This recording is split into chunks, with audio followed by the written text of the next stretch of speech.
CPAP stands for Continuous Positive Airway Pressure.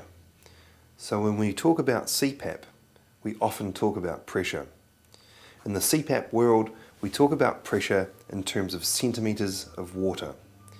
Centimetres of water refers to how much pressure you need to move a column of water up by 1 centimetre.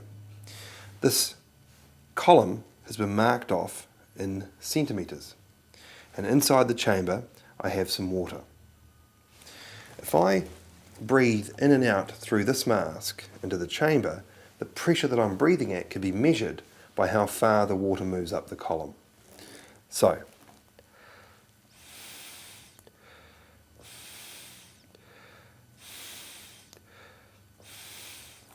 with very little effort, I'm breathing at about 17 centimetres of water pressure.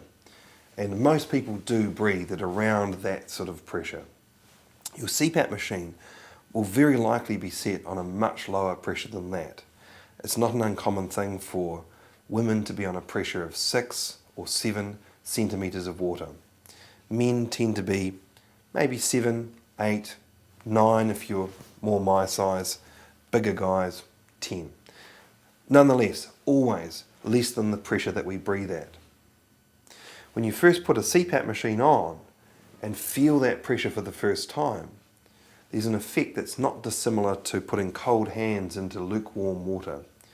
If you put cold hands into lukewarm water, all of the nerves in your hand that measure temperature start firing, and they start sending a signal to your brain saying, this is very hot water. It feels exactly the same as if you put your hands into scalding water. You haven't, it's only lukewarm, but the feeling is exactly the same. If you leave your hands in the lukewarm water long enough, 5 minutes, 10 minutes, in that constant environment, the nerves will stop firing and soon you'll be able to feel that it's lukewarm. The same thing is true with the pressure.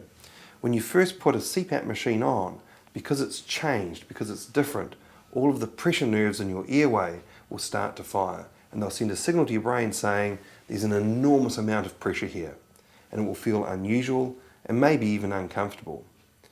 But it's not an enormous pressure. It's considerably less than the pressure that we breathe at all the time.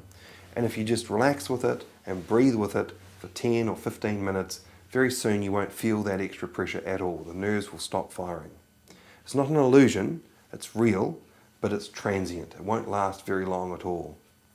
If you're having any difficulty at all on your first night getting used to the pressure, my best advice is to sit down and watch television with the machine going well before you go to bed. Read a book, do some knitting, something that will distract your mind and give you time to get used to that sensation so that it disappears. It's not that you have to tolerate it, it's that it will literally disappear after about 15 minutes or so. The second time you use CPAP, that length of time will be shorter, and the third time even shorter, and so on until you get to the point where you put the mask on, start the machine, and you feel no pressure at all.